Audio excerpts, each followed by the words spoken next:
आने वाले एपिसोड में हमें दिखाया जाता है कि आलिया इशिता से बोलती है कि मुझे अकेले नहीं जाना है, आप भी साथ चलो। तभी इशिता बोलती है कि तुम्हारे चेहरे पर तुम इस तरह टेंशन और स्ट्रेस नहीं दिखा सकती। और इशिता बोलती है कि हमारे पास कोई और ऑप्शन नहीं है और हमारे पास सिर्फ आज का ही वक्त है। और इशिता आलिया से बोलती है कि जब सिम्मी सो जाएगी फिर तुम्हें उसके कमरे में जाकर पेन ड्राइव ढूंढना है। और हमें पता है कि परम सिम्मी के फोन का बैकअप रखता है। और इशिता आलिया से बोलती है कि अब सब तुम्हारे हाथ में है। और इशिता आलिया से बोलती है कि मैं तुम्हारे पीछे पीछे आऊंगी। लेकिन आलिया थोड़ी टेंशन में होती है। दूसरी ओर हमें दिखाया जाता है कि आदि आलिया को फोन करता है। तभी आलिया वहां पर आ जाती है और आदि आलिया से बोलता है कि तुम कहां पर चली गई थी, मैं कब से तुमको फोन कर रहा हूं। तब आलिया बोलती है कि मैं अप्पा के घर पर चली गई थी। तब आदि बोलता है कि मैं कभी तुम्हें जाने से रोकता हूँ क्या। और आदि बोलता है कि तुम्हें मुझे बताना तो चाहिए था ना। तभी वहां पर इशिता आ जाती है और इशिता आदि से पूछती है कि क्या हुआ। तब आदि बोलता है कि आलिया बिना बताए किधर चली गई थी। तब इशिता बोलती है कि कभी कभी हो जाता है और कभी कभी देर हो जाती है। तभी वहां पर सिम्मी भी आ जाती है और बोलती है कि सारी पंचायत यहीं पर लगी है। और सिम्मी इशिता से बोलती है कि आप यदि यहीं पर हो तो मैं आपके लिए मिठाई यहीं पर मंगा देती हूँ, आपने खुशखबरी तो सुनी होगी। और सिम्मी आदि से बोलती है कि तुमने अपनी इशिता माँ को खुशखबरी नहीं दी, ये तो गलत बात है। तब इशिता आदि से पूछती है कि क्या बात है। तब सिम्मी बोलती है कि कोई बात नहीं, मैं बता देती हूँ। और सिम्मी इशिता से बोलती है कि मेरे भाई जो है ना वो शादी कर रहे हैं। और सिम्मी इशिता से बोलती है कि तुम जरूर आना। और सिम्मी बोलती है कि ये तो लड़की वालों की तरफ से भी आ सकती है ना। इशिता सिम्मी से बोलती है कि लड़की वालों की तरफ से मतलब। तब सिम्मी बोलती है कि मेरे भाई जिससे शादी कर रहे हैं वो कोई और नहीं मेहिका है। फिर इशिता थोड़ी शॉक हो जाती है ये बात सुनकर। फिर सिम्मी इशिता से बोलती है कि तुम्हें झटका लग रहा है, तुम्हारी यही हालत देखने के लिए मैं कितने टाइम से इंतजार कर रही थी। तब इशिता बोलती है कि ये नहीं हो सकता। और इशिता बोलती है कि मैंने डिवोर्स पेपर पर साइन नहीं किया है और मैं रमन की बीवी हूँ। और इशिता बोलती है कि तुम कुछ भी कर लो, मैं डिवोर्स पेपर पर साइन नहीं करूंगी और ये शादी नहीं होने दूंगी। तभी वहां पर मेहिका आ जाती है और इशिता मेहिका से बोलती है कमाल कर दिया तुमने, अपने जीजाजी पर नजर डाल रही हो। और इशिता मेहिका से बोलती है कि तुम्हारी हिम्मत कैसे हुई। फिर इशिता मेहिका को थप्पड़ मारने जाती है। तभी रमन आता है और इशिता का हाथ पकड़ लेता है। और रमन इशिता से बोलता है कि क्या कर रही हो, ये मेरी होने वाली बीवी है। तब इशिता बोलती है कि ये शादी कभी नहीं होगी। तब रमन बोलता है कि क्यों नहीं होगी। और रमन बोलता है कि तुम चाहती हो कि ये शादी नहीं होगी लेकिन ये शादी होकर रहेगी। फिर इशिता मेहिका से बोलती है कि तुम ऐसा कैसे कर सकती हो, सब कुछ जानते हुए भी। तब रमन इशिता से बोलता है कि ये क्या जानते हैं जो मुझे नहीं पता है। तभी सिम्मी बीच में कूद पड़ती है और सिम्मी रमन से बोलती है कि ये सब छोड़ो ना और ये शादी तो होकर रहेगी। एक्चुअली सिम्मी रमन को पिल्स देती है जिससे रमन सब कुछ भूल गए होते हैं। और सिम्मी इशिता से बोलती है कि देखती हूँ कौन रोकता है ये शादी।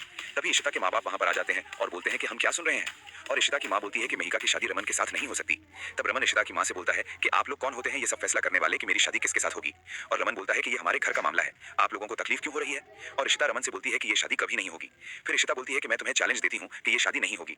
फिर रमन बोलता है कि पता नहीं ये क्या बोल रही है। ऐसा बोलकर रमन अंदर चला जाता है। जैसे ही सभी लोग अंदर चले जाते हैं सिम्मी अपने आप से बोलती है कि काश परम जी यहाँ पर होते ये सब ड्रामा देखने के लिए। फिर सिम्मी परम को फोन लगाती है लेकिन परम का फोन स्विच ऑफ आता है। और सिम्मी बोलती है कि परम ने तो मुझसे प्रॉमिस किया था कि इशिता से डिवोर्स पेपर साइन कराकर लेकर आएंगे। दूसरी ओर इशिता की माँ बहुत ही रो रही होती है और बोलती है कि ये मेहिका ऐसा कैसे कर सकती है, अपनी बहन का घर तोड़ रही है। तब इशिता बोलती है कि मैं तो सपने में भी नहीं सोच सकती कि मेहिका मेरी सौतन बनने की सोच रही है। और इशिता अपनी माँ से पूछती है कि मेहिका मेरी बहन है ना। और इशिता बोलती है कि सभी लोग मेरे पीछे पड़े हुए हैं डिवोर्स पेपर साइन करने के लिए, लेकिन मैं डिवोर्स पेपर पर साइन नहीं करूंगी। ऐसा बोलकर इशिता वहां से चली जाती है। दूसरी ओर हमें दिखाया जाता है कि किरण इशिता से बोलती है कि मैं तुम्हारा दर्द समझ सकती हूँ और मुझे बहुत ही तकलीफ होती है तुम्हें ऐसे देखकर। और किरण इशिता से बोलती है कि मुझे यकीन नहीं हो रहा है कि एक बहन दूसरी बहन के साथ ऐसा कैसे कर सकती है। तब इशिता बोलती है कि मुझे अभी अपनी बहन की ही बहुत ही ज्यादा याद आ रही है। और इशिता बोलती है कि यदि अक्का अभी होती तो यह सब कभी नहीं होने देती। और इशिता बोलती है कि अक्का होती तो मेहिका को समझाती, डांटती, लेकिन उसे गलत रास्ते पर नहीं जाने देती। और इशिता किरण से बोलती है कि मेहिका मेरी बहन है और वो बहन तो बन नहीं पाई लेकिन सौतन बनने को तैयार है। तब किरण इशिता से बोलती है कि मैं तुम्हारे साथ ऐसा कुछ नहीं होने दूंगी। फिर इशिता बोलती है कि मैं मेहिका और रमन की शादी नहीं होने दूंगी।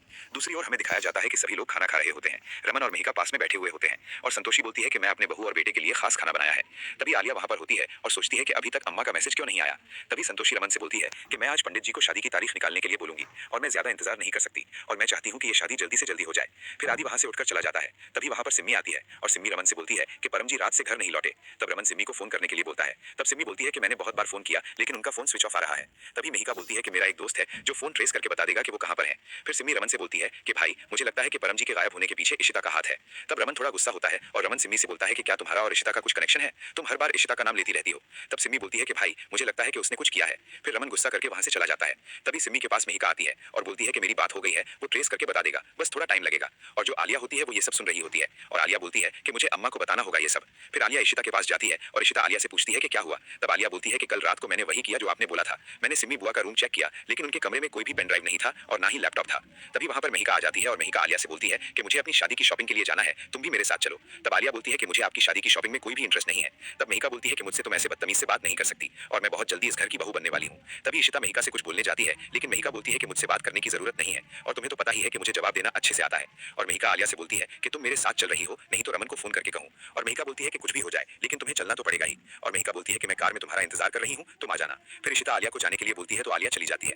दूसरी ओर हमें दिखाया जाता है कि मेहिका अपनी कार के पास होती है। तभी आलिया आती है और आलिया पुलिस वाले को देखती है और आलिया मेहिका के पीछे छुप जाती है। तब मेहिका आलिया से बोलती है कि तुम इतनी घबराई हुई क्यों हो और क्या हुआ है। तब आलिया बोलती है कि ये लोग मुझे लेने आए हैं और मुझे ले जाएंगे। तब मेहिका बोलती है कि कौन ये लोग और ये लोग तुम्हें क्यों लेकर जाएंगे। तब आलिया बोलती है कि मैं आपके साथ नहीं आ सकती। ऐसा बोलकर आलिया वापस चली जाती है।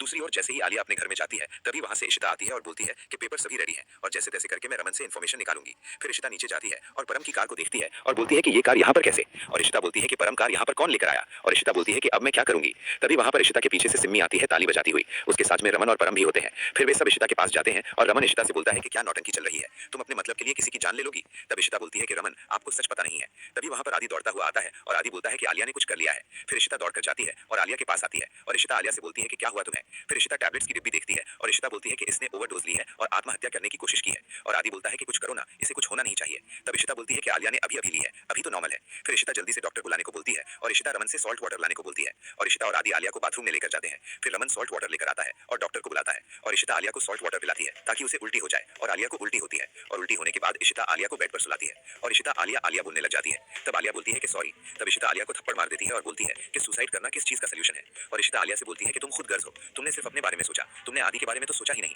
यदि तुम्हें कुछ हो जाता तो उसका क्या होता। और इशिता आलिया से बोलती है कि ऐसा नहीं करते, जिंदगी में उतार चढ़ाव आते हैं। फिर आलिया इशिता से सॉरी बोलती है और आलिया बोलती है कि मैं डर गई थी। फिर आलिया और इशिता गले मिलते हैं। फिर रमन सोचता है कि आखिर ऐसा क्या हुआ था जिसके कारण आलिया ने सुसाइड करने की कोशिश की। तभी वहां पर दौड़ती हुई मेहिका आती है और मेहिका सिम्मी से बोलती है कि क्या हुआ था आलिया को और उसने सुसाइड करने की कोशिश क्यों की। तब सिम्मी बोलती है कि मुझे क्या पता, और जो कुछ भी हुआ है इशिता की वजह से ही हुआ है, पता नहीं इन दोनों के बीच में क्या खिचड़ी पक रही है। तब मेहिका बोलती है कि इशिता ऐसा नहीं कर सकती बच्चों।